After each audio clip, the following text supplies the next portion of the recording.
Hello guys and welcome back to my channel. So today we're going to have a little chat. There are some questions in Spanish and some questions in English. So I'm going to start with the English questions, and then if you also want to watch the Spanish ones, they will be towards the end. I'm also drinking my coffee, so this is just a friendly chat. What's your favorite quote from a book? You know, there are so many favorite quotes, but the thing is that because I don't keep track of them, I wouldn't know. I should probably maybe make a list or something. That would be cool. Maybe on my notes. I do highlight and I do annotate my books when they're mine, but a lot of the books I read are from the library. So maybe I should start doing that. But I do have one quote for you. You're part of my existence, part of myself. You have been in every line I have ever read. Since I first came here, the rough common boy, whose poor heart you wounded, even then. Oh, it's beautiful. It's Great Expectations by Charles Dickens. That book is it's incredible. It's beautifully written. Okay, next question has to do with language learning. The feeling of being stuck or improving in a desperately slow pitch disappears in a blink or always happens so slowly that it turns to be almost unnoticeable. So motivation. This is such a big topic, isn't it? How do you find motivation? What to do when you don't feel like studying the language? Because, you know, feeling stuck is so common and it happens to all of us. In my life, I felt unmotivated so many times. I do feel sometimes that maybe I don't have the exact words, but I can, work around it and I can use a different phrase and I can communicate, which is the most important thing. And, at the end of the day, I think when it comes to foreign languages, you need to be okay with imperfection, because even when you get to advanced, you are still going to make mistakes and there are going to things that you're not going to know. So it's very important that you work on that and don't let other people's opinions affect you. Like, if someone knows more than you, good for them. Like, that's okay. It shouldn't affect you because you're on your own journey. It's very important to find a way to be consistent. Every day is different, and sometimes you'll be very motivated and you will have a lot of energy, but then you have to balance it out with the days that you don't feel so motivated, but you still do a little bit of work, and also be compassionate and understand it's okay if you don't do the same amount of work every single day. So just find a way to be consistent. When I was unmotivated, I still showed up, and maybe I wasn't as productive, but I still showed up, and in the long run, you can tell that I did. I didn't use the excuse of, oh, I'm not motivated, or I will never be good enough for this. Just find something to do. It can be less than what you would like to do or what you think is productive or good, but when it comes to language learning, for example, find a way to get some input, get some exposure. It's super important. The routine is just the most important thing. How long have you felt fluent in English? So I started to really be invested in my learning when I was 16, and I would say when I was 18, so right before university, that's when I started to feel kind of fluent. I could express myself a little bit. When I was 16, that was just unimaginable. That was not possible. I couldn't articulate a word in English. I only knew random words and I only knew grammar. At the age of 18, I was able to communicate and express my ideas. And then from there, I just build that up, and every year, so I learn new phrases and I learn more advanced grammar. And yeah, but I would say it took me maybe 2 years, I guess. And after that, you know how it works. You just feel more and more fluent and also more confident. Confidence is something else that you also need to work on, and you also need to work towards finding your own voice. So yeah, there are lots of things, but I would say fluency as such when I was 18. So it took me 2 years. But my English was not perfect, okay? Because a lot of people think that fluency means that your English is perfect, and that's not the case. Fluency is just that you can communicate in a way that is not perfect. There are lots of things you don't know, but you sort of work your way around it, and communication is not like your L1, so it's slower.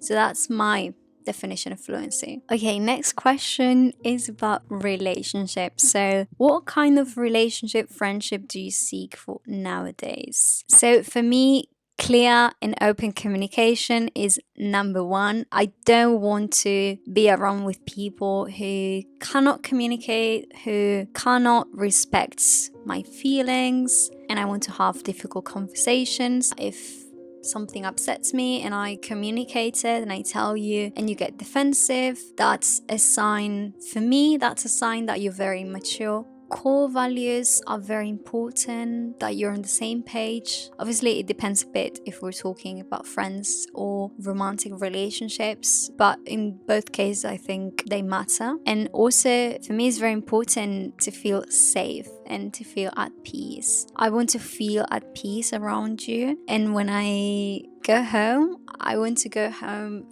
feeling energized and feeling good about that interaction. Having fun, having good times, that's very important as well. In terms of romantic relationships, I'm not really looking for anything at the moment. So even if, someone was like this, I think I would not be emotionally available, because this year I've been going through a breakup and I just don't feel ready to be with someone again. At the moment, I'm just detoxing a bit from love, if that makes sense. Next question is, have you lived abroad? I'm going to drink a little bit because I'm not drinking at all.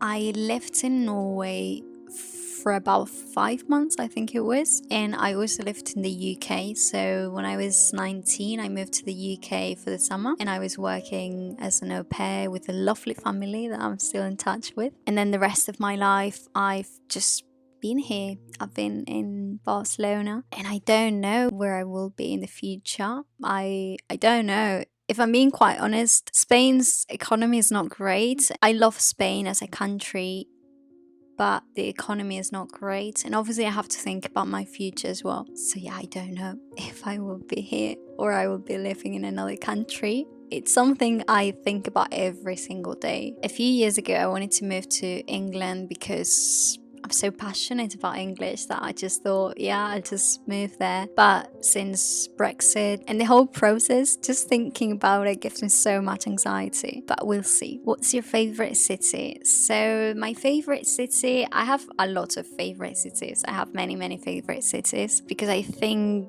every city is unique because the people are unique. I love London.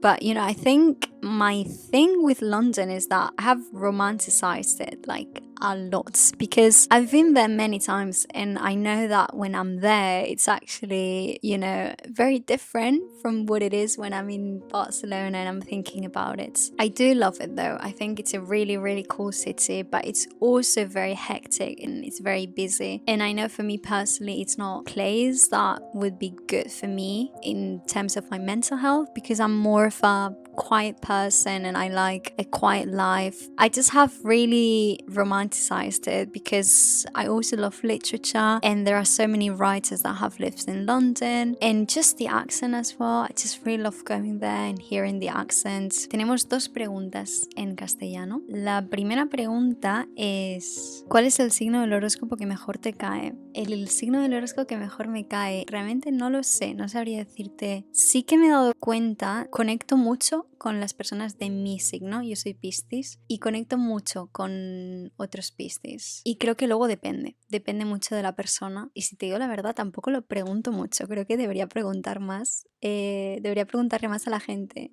de qué signo eres, ¿no? ¿Qué signo eres del zodiaco? Para hacer un pequeño análisis, sería interesante. Y eso, luego también me he dado cuenta de que, bueno, me he dado cuenta hace tiempo que sé que, por ejemplo, con los signos de fuego, con los Sagitario, choco bastante, porque creo que somos muy diferentes, ¿no? Yo soy signo de agua, ellos son signo de fuego, pero luego también he conocido a Sagitarios que sí que me llevo bien, entonces creo que a veces es un poco subjetivo, no sé. Pero sí que, por ejemplo, hay un patrón de que muchos Sagitarios no acabo de conectar, pero no sé. Ahora pensándolo, quizás tendría que hacer un análisis, preguntarle a la gente del signo y entonces sí, hacer una reflexión un poquito más profunda. ¿Algún consejo para ampliar vocabulario? ¿Llevaste algún método, alguna práctica que resulte útil? Definitivamente creo que es lo que me limita a la hora de pasar a otro nivel y créeme que me cuesta retener tanto vocabulario. Igual no tengo las capacidades a la hora de memorizar. Mira, no se me da bien aprender vocabulario y sé que va a parecer súper irónico porque obviamente hablo inglés y me siento cómoda hablando inglés, lo hablo fluido y me doy cuenta porque yo ahora estoy aprendiendo otros idiomas, también estudio francés y chino mandarín. Entonces yo soy una persona que necesito muchísimo input, o sea, yo necesito escuchar y leer mucho y de forma repetida, entonces exponerme a vocabulario de forma repetida y entonces lo aprendo, pero yo no soy la típica persona que a la primera memoriza el vocabulario, no.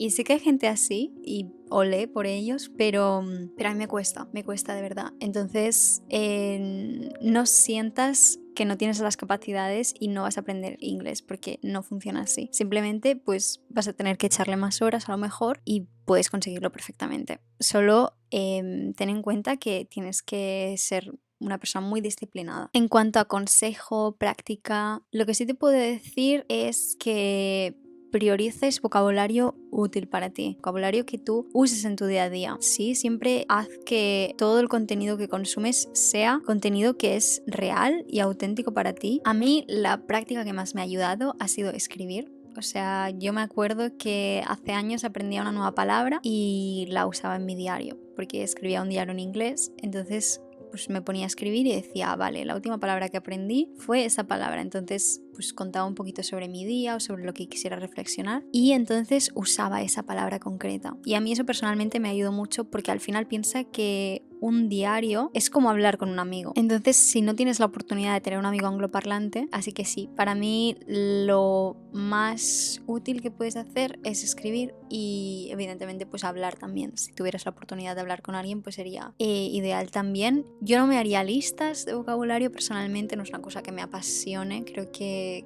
no es lo más productivo. Y por ejemplo, si quieres tener una libreta con vocabulario, no traduzcas. Simplemente haz que sea muy visual, o sea, dibuja algo o por ejemplo una imagen, porque eso te va a ayudar mucho a recordar. También hacer frases. Haz frases, usa todo ese vocabulario en frases que tú podrías decir perfectamente en español. Okay guys, so this is the end of the video, but I have not had my coffee yet. It's here, like all of it, it's here, because I'm just like talking so much I didn't realize I would not be drinking my coffee. Don't forget to subscribe if you haven't yet, because we've got very exciting things coming up, and I will see you in the next video.